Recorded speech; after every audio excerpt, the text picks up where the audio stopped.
Wait, friends, don't scroll, please. Are you tired of fighting problems? Sukong-suko ka na ba sa laban mo? Makinig ka saglit, may salita ng kalakasan para sa'yo. Sabi ng 1 Timothy 6:12 NIV, fight the good fight of faith. Take hold of the eternal life to which you were called when you made your good confession in the presence of many witnesses. Kapatid, hindi aksidente na naririnig mo to ngayon. God is telling you, don't give up. Don't let go! Fight! Be inspired! Ang bawat luha mo hindi nasasayang. May kapalit na tagumpay. Basta kapit lang at huwag kang susuko. Have faith! Hindi ito panatiko, ito ang kapit sa Diyos na siguradong tapat at subok.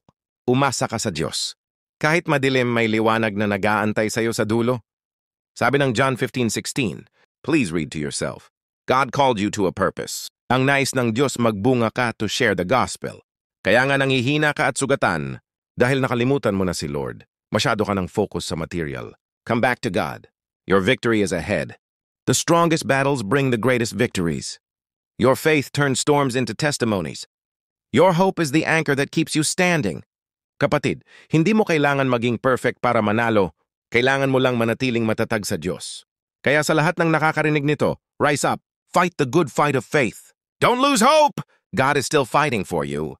Kapatid, kung nakatulong to sa'yo, i-share mo para may ma-encourage pa tayong iba. Spread the hope!